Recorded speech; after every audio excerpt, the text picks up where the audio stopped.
هلا بالله، انا احلى اخوات، اهلا بكم في سلسله فيديوهات كان في مكان. بما ان دي اول حلقه في السلسله فاشرح لكم فكره البرنامج. فكره البرنامج ان هكلمكم عن اماكن وعن اشخاص داخل الاماكن دي. الفكره مش في المكان، الفكره في تجربه الحاجه اللي جوه المكان ده. ممكن يكون المكان تاريخي، هكلمكم عن الاثار اللي موجوده جوه المكان ده، وممكن يكون مطعم فهنجرب اكله جديده، ممكن يكون ملاهي فهنجرب لعبه جديده. الفكره مبنيه على تجربه الحاجات الجديده اللي انا هشوفها. تمام. ودلوقتي احنا قدام اول مكان تاريخي، وهو بوابه ما كانش حد بيعرف يخش قاهره المعز اللي منها، وهو باب زويل.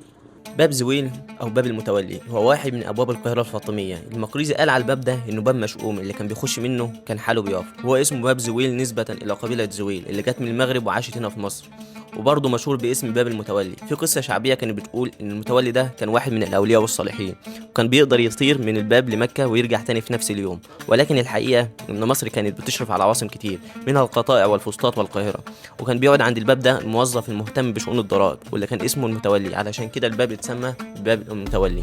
وباب زويل الأصلي بناه جوهر الصقلي، هو بيبني القاهرة، ولكن الباب اللي بناه جوهر الصقلي اتهد. أما الباب الضخم الموجود حاليا ده دلوقتي اتبنى أيام الوزير بدر الجمالي في عصر الخليفة المستنصر بالله، وبعده جه السلطان المملوكي المؤيد شيخ وبنى الجامع وبنى فوق السور المأذنتين الموجودين فوق باب زويلة دول. وفي حاجتين برضو في الباب جامدين جدا، وهي أول حاجة الفتحة الموجودة في باب زويل.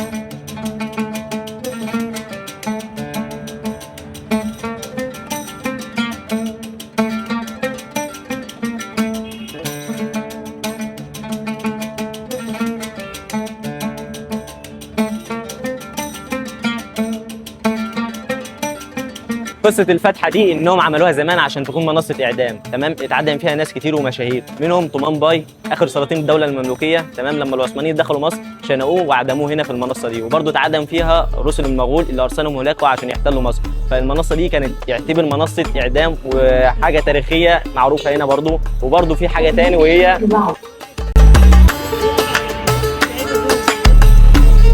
قصه المركب دي، ان المصريين زمان في وقت الجفاف عشان يطلبوا من ربنا الاستسقاء، فكانوا بيعملوا المراكب دي وبيعلقوا هنا في بوابه وكده املا في نزول المطر وكده.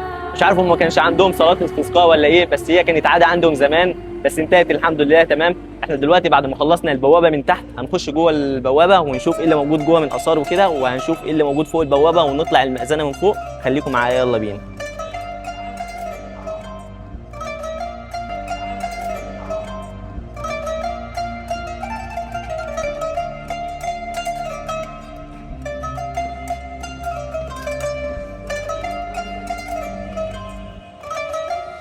وهنا عشان تخش البوابة لازم تدفع تذكرة، وهي 10 جنيه، حاجة رمزية جدا جدا جدا. وهنا داخل وانتوا داخلين من البوابة على طول هتلاقوا هنا البوابة أو معرض لكاسات الشاي زمان والفنجان.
ومن هنا هنقدر نشوف اكتر تفاصيل للدولة الفاطمية من مصر.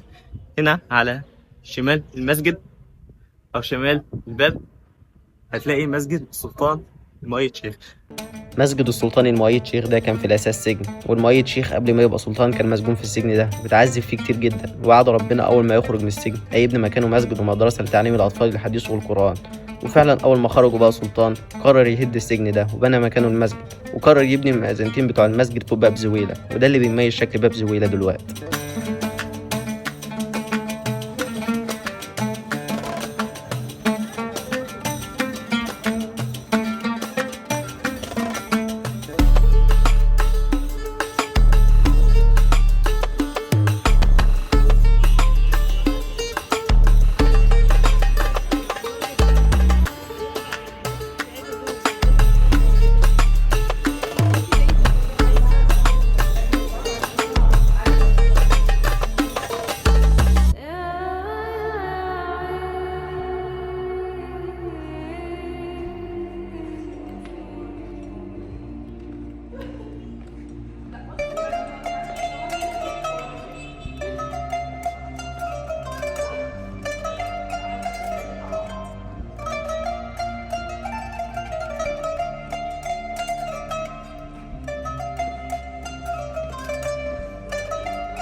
نقدر دلوقتي نطلع المأذنة من فوق ونقدر نشوف أكتر تفاصيل للدولة الفاطمية والدولة المملوكية. خليكم معانا.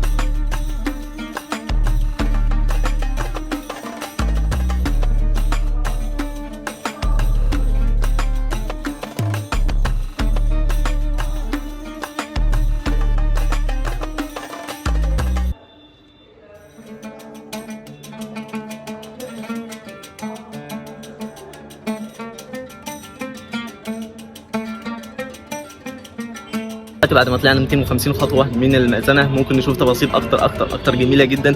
من أولها شارع الخيامية. شارع الخيامية هو جزء من شارع الغورية. الشارع ده مشهور انه بيصنع الخيام وحاجات رمضان. كانت القبائل زمان اللي بتيجي مصر كانوا بيخشوا من الباب، وفي وقت معين من اليوم الباب كان بيتقفل، فأهل القبائل دي كانت بتبات بره السور، فالمصريين بدأوا يصنعوا الخيم، واهل القبائل دي بدأوا يشتروا الخيم ويباتوا فيها بره السور، ومن هنا الشارع اتشهر باسم شارع الخيامية.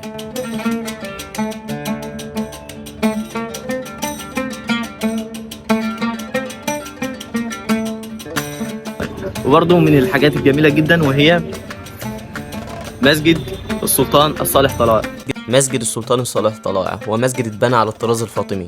السلطان الصالح طلائع أمر الوزير بدر الجمالي إنه يبني مسجد، لكن الوزير بدر الجمالي توفى قبل ما ينتهي من بناء المسجد ده، والحاجة الوحيدة اللي ناقصة في المسجد هم المئذنتين، ودي الحاجة اللي بتميز شكل المسجد في المساجد التاريخية الموجودة في مصر هنا. خليكم معانا دلوقتي هنطلع نشوف اكتر من فوق المأذنة ونعدي 500 خطوة. دلوقتي بعد ما طلعنا المأذنة كاملة ممكن تشوف تفاصيل الدولة المالكية والدولة الفاطمية، كلها تفاصيل جميلة جدا جدا جدا. بتقدر تشوف تفاصيل للمسجد السلطان المؤيد شيخ، تفاصيل للمسجد كاملة تمام. وممكن هنا برضو تشوف قلعة صلاح الدين ومسجد السلطان حسن والعائلة المدفونة فيها العائلة المالكية كلها، وهتقدر تشوف المسجد اللي بناه السلطان الصالح طلائع. ده كان اخر الفيديو. لو عجبك الفيديو اعمل لايك وشير وسبسكرايب. تمام، سلام.